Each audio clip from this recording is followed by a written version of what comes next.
నమస్తే, welcome to Vishwam TV. నేను మీ journalist Anil. ఇల్లేమో దూరం, అసలే చీకటి గాఢంధకారం, దారంతా గతుకులు, చేతిలో దీపం లేదు కానీ గుండెల నిండా ధైర్యం ఉందంటూ 2014లో సరిగ్గా 10 సంవత్సరాల కింద పార్టీని ప్రారంభించినటువంటి పవన్ కళ్యాణ్ సరిగ్గా 10 ఏళ్ల తర్వాత ఆంధ్రప్రదేశ్లో జనసేన పార్టీని పాగా వేషాల చేయడం జరిగింది. ఆపరేషన్ 1.0 సక్సెస్ చేసిన పవన్ కళ్యాణ్ ప్రస్తుతం ఆపరేషన్ 2.0 పైన పడడం జరిగింది. ఇంతకీ ఆపరేషన్ 1.0 ఎక్కడ సక్సెస్ అయింది, ఆపరేషన్ 2.0 ఎక్కడ చేయబోతున్నాడు అనే దానిపైన మనం మాట్లాడుకుంటాం. ఆపరేషన్ 1.0 పార్టీ ప్రారంభించింది 2014. తెలంగాణలో పార్టీ ప్రారంభించినప్పటికీ తెలంగాణలో జనసేన పార్టీ ఇప్పటికీ నిలదొక్కులేకపోయింది.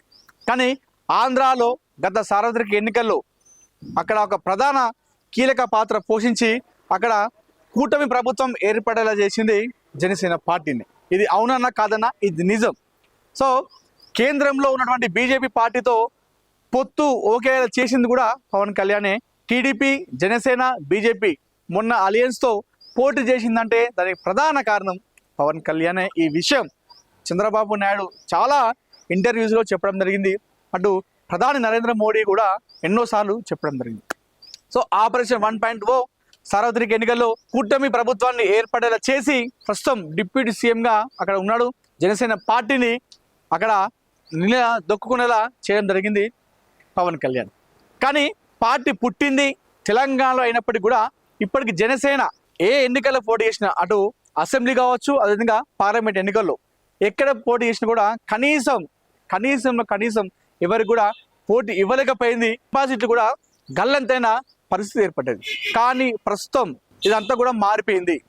ఆంధ్రప్రదేశ్లో జనసేన పార్టీ పుంజుకున్న తర్వాత, అక్కడ కూటమి ప్రభుత్వం ఏర్పాటైన తర్వాత తెలంగాణలో జనసేన పార్టీకి చాలా గ్రాఫ్ పెరిగిందని చెప్పుకోవాలి. సో పవన్ కళ్యాణ్ ఇటీవల మాట్లాడుతూ వచ్చేటువంటి మున్సిపల్ కార్పొరేషన్ ఎన్నికల్లో జనసేన తెలంగాణలో పోటీ చేస్తుంది అని అనౌన్స్మెంట్ చేసిన తర్వాత తెలంగాణలో జనసేన పార్టీలోకి చాలా మంది చేరుతూ ఉన్నారు. సో రాష్ట్ర వ్యాప్తంగా కూడా ఇది జరుగుతూ ఉంది.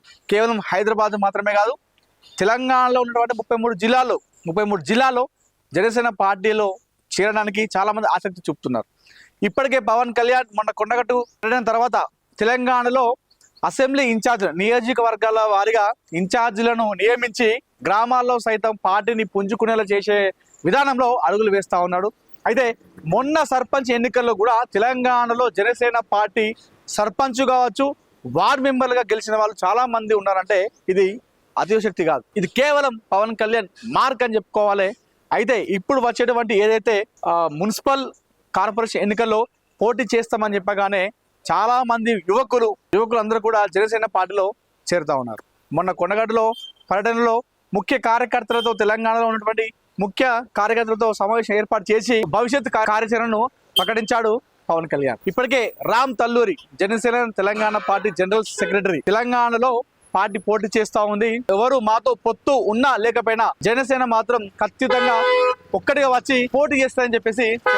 అయితే దీనిపైన బీజేపీ రాష్ట్ర అధ్యక్షుడు రామ్ చంద్రరావు మాట్లాడుతూ తెలంగాణలో బీజేపీ వచ్చేటువంటి కార్పొరేషన్ కావచ్చు, మున్సిపల్ ఎన్నికల్లో జనసేన పార్టీతో పొత్తు ఉండదు, మేము ఒంటరిగా వెళ్తాము, ఈ విషయంపై అధిష్టానంతో మేము చర్చలు జరుపుతాము, ఈ విషయం గురించే అధిష్టానంతో మాట్లాడతాము, బీజేపీ పార్టీ సొంతగా పోటీ చేస్తే కానీ జనసేనతో మాకు ఎలాంటి పొత్తు అవసరం లేదని చెప్పేసి బీజేపీ రాష్ట్ర అధ్యక్షుడు రామ్ చంద్రరావు చెప్పడంతో ఇది కాస్త వైరల్గా మారింది. ఏదైతే బీజేపీ, జనసేన ఇప్పటి నుండి చాలా సఖ్యతగా ఉన్నాయి, చాలా ఐకమత్యంగా ఉన్నాయి, రెండు పొత్తులో ఉన్నాయి. అయితే రామ్ చంద్రరావు ఈ వ్యాఖ్యలు చెప్పడంతో జనసేనలో ఉన్నటువంటి కొంతమంది నాయకులు దీన్ని విభేదించడం జరిగింది.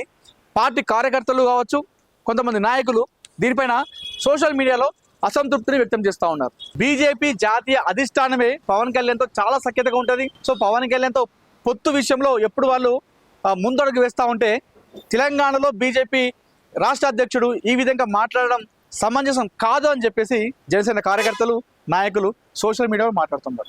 ఏది ఏమైనప్పటికీ కూడా ఇప్పుడు మున్సిపల్ ఎన్నికల్లో కావచ్చు, కార్పొరేషన్ ఎన్నికల్లో తెలంగాణలో జనసేన పార్టీ పోటీ చేసి గ్రౌండ్ లెవెల్లో, అంటే గ్రామాల్లో కూడా జనసేన పార్టీని పుంజుకునేలా చేసే విధానంలో పార్టీ ముందుకెళ్తా ఉంది.